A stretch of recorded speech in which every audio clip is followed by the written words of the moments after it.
اگر آپ حج 2025 کا ارادہ رکھتے ہیں تو آپ کے لیے اہم ترین اطلاع یہ ہے کہ سعودی ہدایات کے مطابق 18 اپریل حج ویزا کی اجرائی کے لیے خطی آخری تاریخ ہوگی۔ سفر حج آسان اور آرام دہ بنانے کے لیے تشریف لائیں العظم ٹورز اینڈ ٹریولز حیدرآباد۔ دیش بھر میں 32 سالہ بہترین خدمات کا اعزاز اپنے نام کرنے والا وہ ادارہ ہے جو تنازعات سے پاک اور عازمین حج کو آسانی فراہم کرنے پر یقین رکھتا ہے۔ آپ کے لیے 4 پیکیجز دیے گئے ہیں۔ اپنی سہولت کے حساب سے آپ اپنی نشست کو بک کروا سکتے ہیں۔ وہ وقت کم ہے، اسی لیے جلدی کریں۔ حکومت ہند کی جانب سے منظور شدہ العظم ٹورز اینڈ ٹریولز، بھروسہ، اعتماد اور اعتبار کا دوسرا نام العظم ٹورز اینڈ ٹریولز نام ہی کافی ہے۔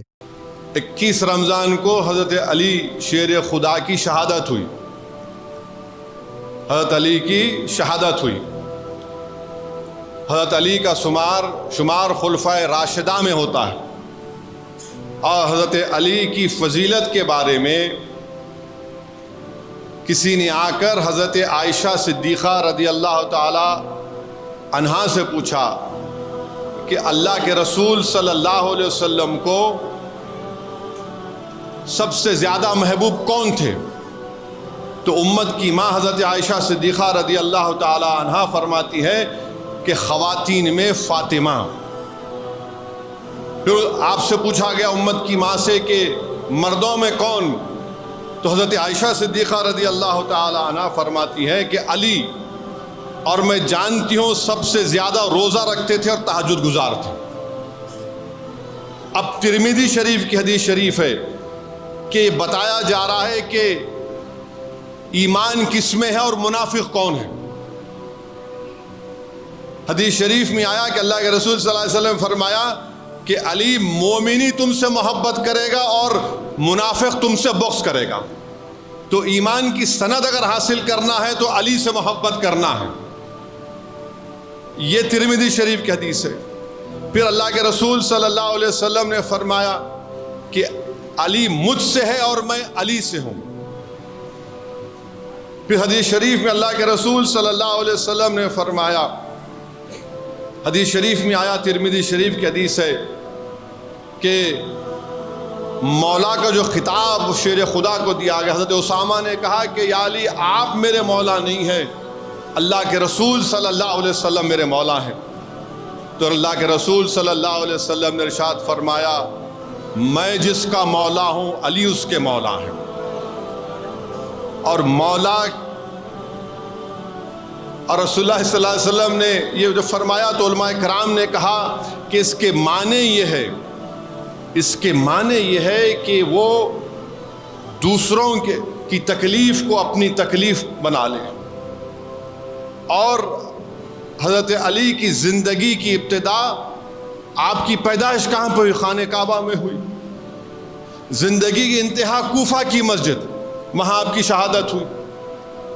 تو اگر آپ سیرت النبی کا مطالعہ کریں گے یا علماء کے پاس بیٹھ کر سنیں گے تو آپ یہ سنیں گے کہ پورے کرۂ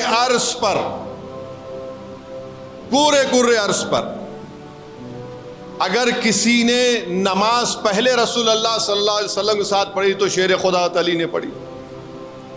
اور دنیا نے دیکھا کہ 3 لوگ نماز پڑھ رہے، رسول اللہ صلی اللہ علیہ وسلم، ہماری امت کی ماں حضرت خدیجہ کبریٰ رضی اللہ تعالیٰ عنہ اور حضرت علی۔ لوگوں نے پوچھا یہ کون ہے حضرت ابو طالب سے؟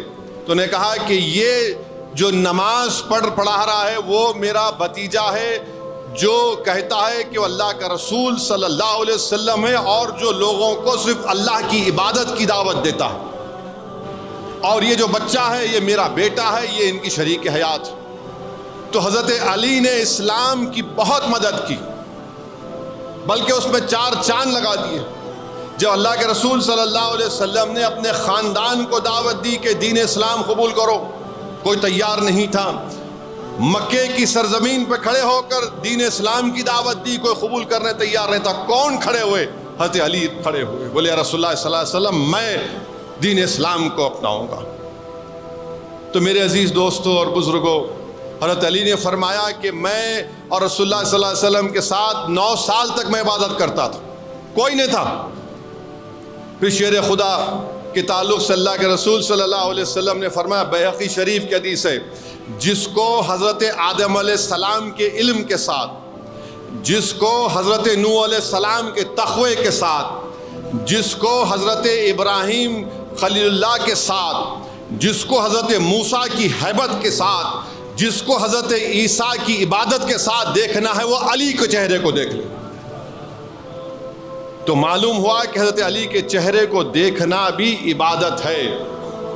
اور اللہ کے رسول صلی اللہ علیہ وسلم نے ارشاد فرمایا کہ میں علم کا شہر ہوں اور علی علم کا دروازہ ہے، بلکہ حدیث کے مکمل الفاظ یہ کہ جس کو علم حاصل کرنا ہے وہ علی کے دروازے پر آئے۔ اگر کسی کو علم حاصل کرنا ہے رسول اللہ صلی اللہ علیہ وسلم کا دین کا، تو اس کو علی کے دروازے پر آنا پڑے گا۔ تو میرے عزیز دوستوں اور بزرگوں، بے شمار احادیث ہیں حضرت علی کی عظمت کے لیے،